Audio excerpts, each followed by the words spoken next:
Hey, what's up, you guys? Hey. So, this is a first live stream of the year. Super stoked to do it this way. Um, I have a feeling if you guys are here right now, then you know I got the podcast with Joe.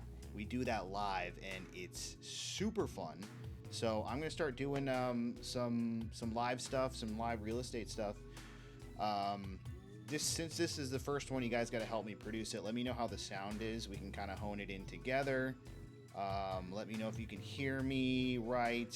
I have a gate on right now, so it may sound a little funny, but I'm gonna try and get this dialed in. But yeah, this is cool. This is really cool. I used to do this with my music stuff, and I'd go live all the time and make beats and stuff. So I figured, why not do that again? And we can just talk real estate, investing, and all the things that I'm into right now. So hope you guys can join me. Yes, and Grant, don't worry, I'm not going to tell everyone your super cool idea. I may touch on it now that you just reminded me, but basically today in this video we're going to be talking about squatters because it seems to be coming up into the headlines a lot. Landlords are freaking out that some of the laws are in favor of these so-called squatters, and then on the other side, some landlords are basically just calling their tenants that they're having a dispute with. They start calling them squatters when they're actually their tenants. So those people have tenant rights, but there are this other side of people who are just straight, finding vacant houses and going into them and basically just living in there for free. And it's kind of causing an uproar because a lot of the states, most of them are the blue states. If you know the difference between red and blue state, a lot of the blue states are changing the laws to sort of help, or I guess make it harder for the landlords to get their houses back. So we're gonna be talking about a few real world scenarios here, and let's go ahead and jump into it.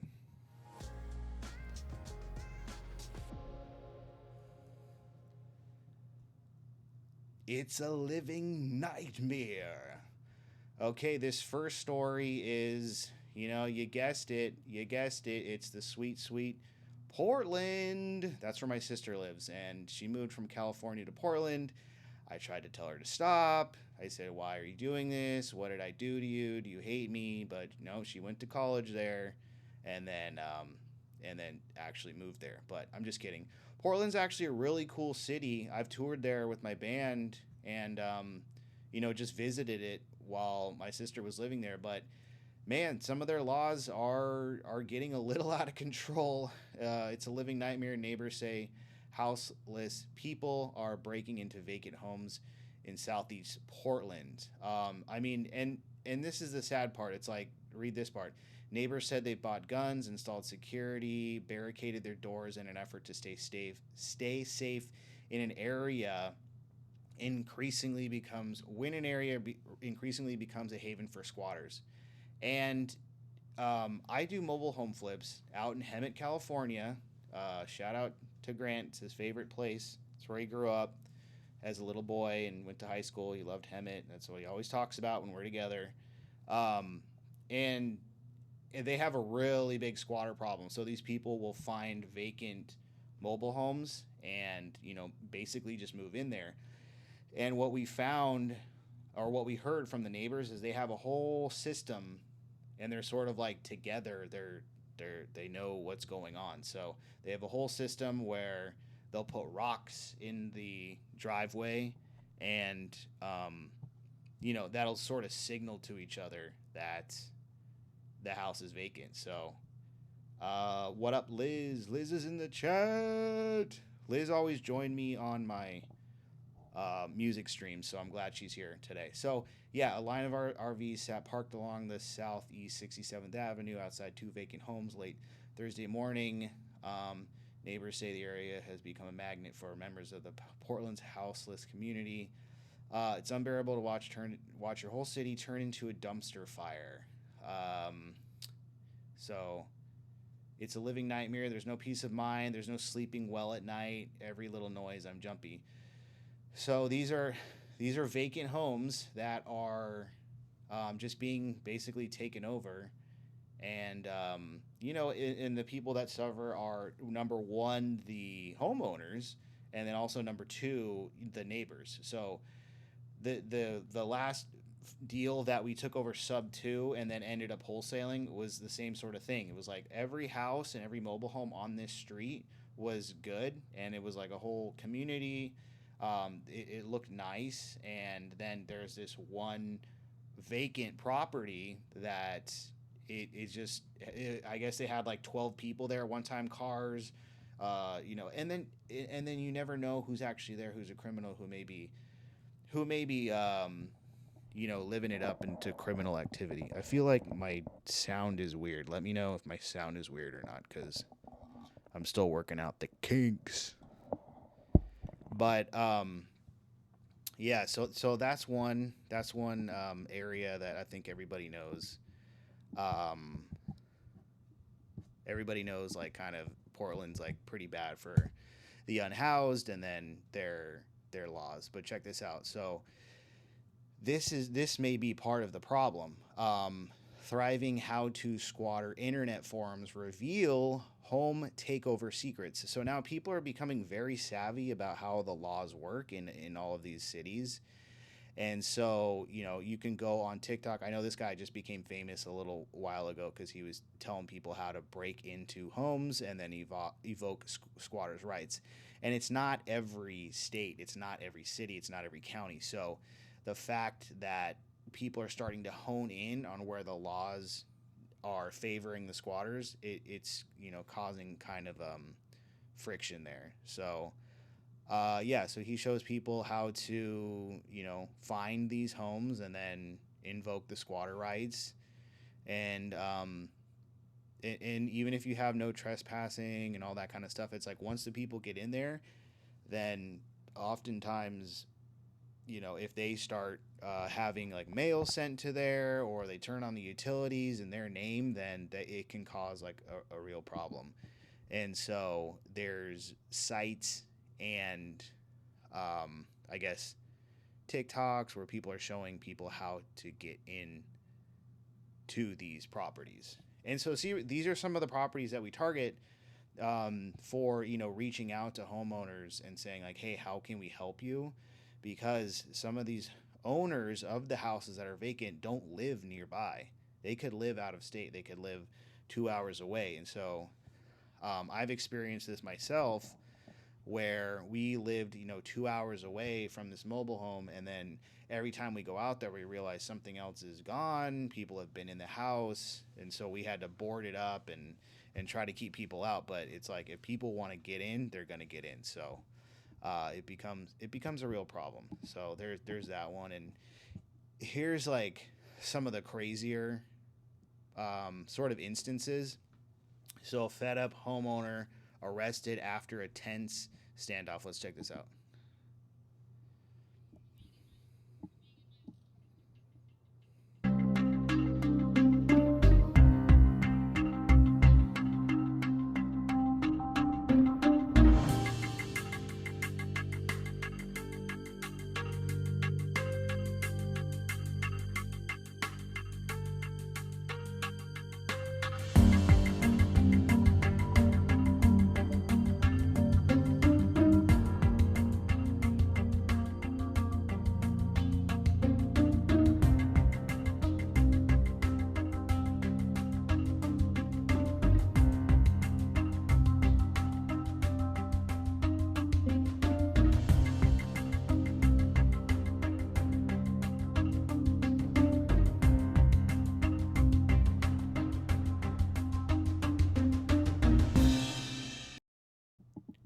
Crazy, bro. Oh no, don't do this. Don't do distressing content. No, no, no, no, no, no, no, no. Let me turn this off.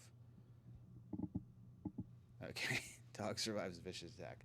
But so basically the story is this lady, tries to confront the squatters, and she's trying to change the locks on this house that she inherited, and then the police end up arresting her. So that's like kind of where it's getting to this point, because it's like these people invoke the rights, and then all of a sudden it's like you're the person that owns it, but they have more rights than you. And so a lot, it just becomes sort of, it's hard to say exactly because each situation is different, but it just kind of seems like people are taking advantage at that point.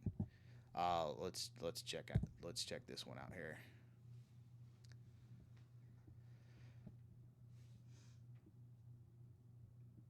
So here's another one. Let's check it out. Homes all across the U.S. have been taken over by squatters, but Florida is now taking action. Governor Ron DeSantis set to sign a new law eliminating squatters' rights in the state. Lawmakers unanimously passing that bill, granting police the right to immediately remove squatters and charge them with a misdemeanor for presenting a false lease and a felony for anyone who commits at least $1,000 worth of damage. And now many homeowners across the country are hoping Florida's law will serve as a blueprint for other states plagued by squatting. So joining me now is a victim of a squatter, Darthula Young. Her late mother's Chicago area home was taken over by a professional squatter.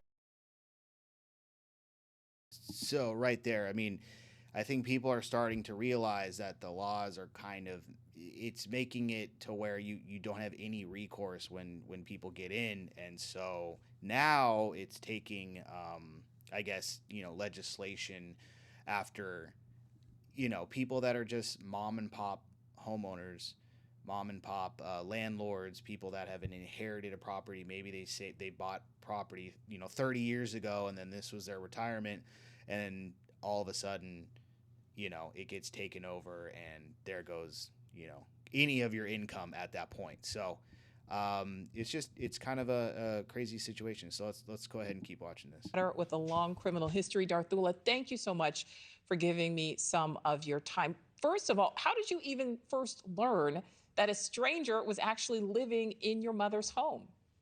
Well, it was the neighbors called me and said that there was a shooting in the building. And when I went over, I found out that someone had moved into her apartment and they had changed the locks. First thing I did was call the police. I did have keys, but when we tried to get entry into the property, the locks didn't work. So he had changed the locks. Yes, I think that's one of the first things that they do is they change the locks so you can't have entry. And once the police gets there, if you can't have entry into the property, then there's really nothing they'll do. Right. Because in the state of Illinois, squatters or squatting is a civil matter and not a criminal matter. So you have to go through the courts in order to get squatters off your property. Right. And that's like so many states now, Florida, obviously trying to change that. So this man, you go to your mom's house, you realize that your key no longer works.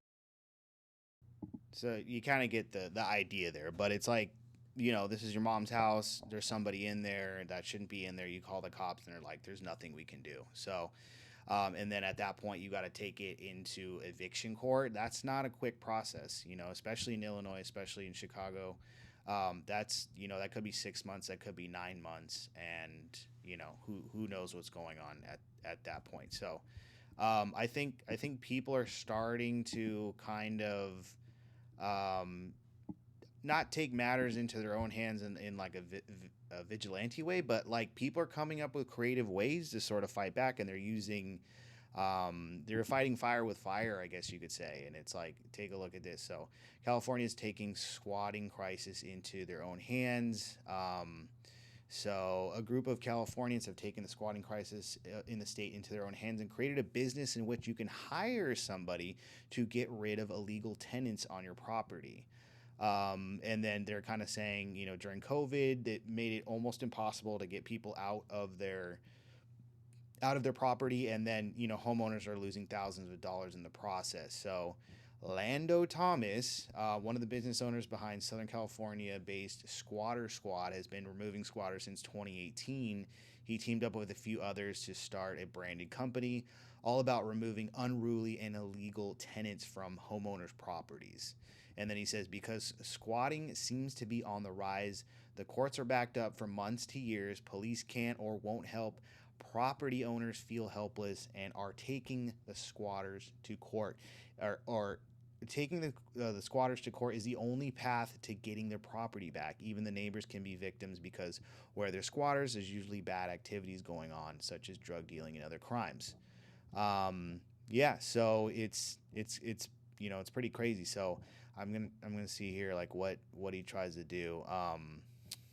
He says there's tricks of the trade. So it's really all about knowing what the laws are, and essentially if you can come while the squatters are away and show that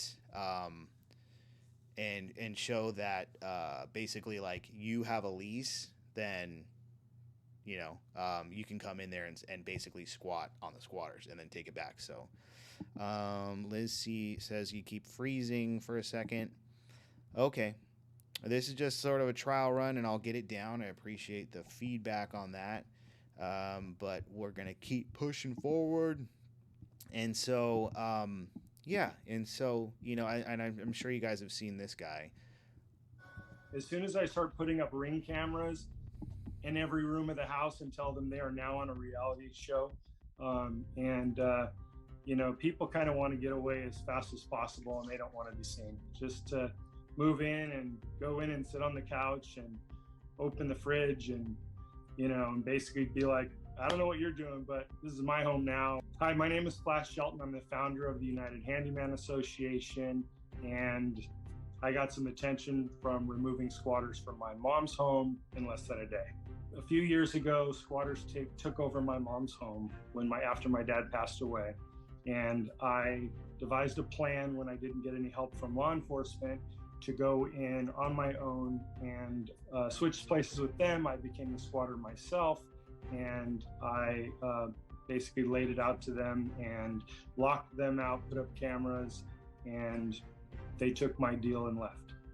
And since then, people have reached out to me asking me advice. I started offering squatter services to help other people. I started a GoFundMe so people could help pay for squatter services or help somebody else. I've also started a petition trying to change laws nationally to move squatter rights, basically move the laws from civil court to criminal court, giving the homeowners more rights. Wow. Yeah, so that's interesting. I mean, it's like if the police aren't going to do anything, or maybe they can't even do anything because like they say it's a civil matter and then the courts are backed up, it's like people are going to come up with some sort of way that they can come back. Now, one thing I did want to touch on was that basically there's a difference between a tenant and a squatter. So a lot of times I'll hear like, hey, the tenant isn't paying anymore, or maybe there's a dispute between the landlord and a tenant and now they're squatting. It's like, no, those people are tenants, so they do have rights, and if you're going to evict them, you have to go through the court system. Where that differs is if you have a vacant house, somebody breaks in and then changes the locks and basically never had a lease in the first place, that's more of a squatter, and they're taking advantage of this property that's sitting vacant. So and then there's two sides to both of the dynamics here. Like there are really there's shitty landlords. There's some that will not fix anything in the property, and they're gonna just keep charging you. And then the second you stop paying, they'll basically evict you right away. And I've seen that out in Hemet, to where there are some companies out there. They own a ton of rental properties, and then the few times that I was in the eviction court trying to deal with some of these people for the sellers, it was like I saw that same company in there just evicting people, and then I looked it up, and it turned out that they would get people in there, get their first month's and maybe their last month's rent, and then From there would just basically the second, if they wouldn't fix anything, it's basically like slumlord style, and then if you miss a payment, they'll just evict you right away, and then they just keep churning it out. So, it's like it's got to be a cohesive thing. It's got to be a win-win for everybody. It's just in some of these states where the people are just straight breaking in and then changing the locks after they learn the laws and kind of taking advantage of the laws. It's basically screwing over the homeowners and the landlords at that point. And I think a big misconception is that people think landlords are just like billionaires. All of them are millionaires, all of them are billionaires, but it's actually, there are a lot of just mom and pop, just straight up somebody that has an extra house that they're trying to get some extra income. And honestly, it's like you don't make a ton of money off of having a rental. Sometimes it's a lot of upkeep, it's a lot of maintenance, and it's like, it's really like you don't really see unless you're a really savvy investor, you don't see the return until many years later after the mortgage has been paid down, and then hopefully rents have gone up a little bit. But in some areas, rents don't really climb and the appreciation doesn't really climb. So you're not making a ton. It's just maybe some extra cash on the side, and then you got to put some of that cash back into the property as well. So there was kind of a cool statistic that said, according to resources, around 41% of rental housing units in the United States are owned by mom and pop landlords or individual investor landlords. That means approximately 20.5 million units are overseen by mom and pop landlords. So, there are a lot of institutional there's a lot of institutional money in rentals, and it's kind of growing day by day, but that's not everybody. And so when it's coming to these rights, it's a lot of people that are just like your mom or your dad or your grandma that bought a house way back in the day, and then now she's renting it out to someone, and she could be getting taken advantage. So it's sort of an interesting topic. I do want to know what you guys think about this whole thing, and let me know. And I'm going to be going live more often and kind of breaking it up. One day talking about the headlines, one day going over like sort of how-tos, like how to flip, how to wholesale, how to get rentals, how to do creative, and then wait, there's another. I had it broken down. Give me 1 second. It's going to be clunky in the beginning. Okay. So it's going to go, okay, so the news, and then how to get started, and then a deal breakdown. So we're going to take deals that I've done, deals that my friends have done. Maybe I'll have them on here as guests, and then we'll do a full deal breakdown where you guys can see the numbers, and you can take the how to get started and then, kind of pair that with the deal breakdown, and then, you can start doing these deals too. So if you guys already are investing, I'd love to work with you guys. We're flipping in Southern California, and then we're going to be moving into a few other states, wholesaling as well. So if you guys need any help, please reach out. I'd love to JV with you guys or partner on anything. So let me know how this went in the comments, and I'll see you guys tomorrow. Peace.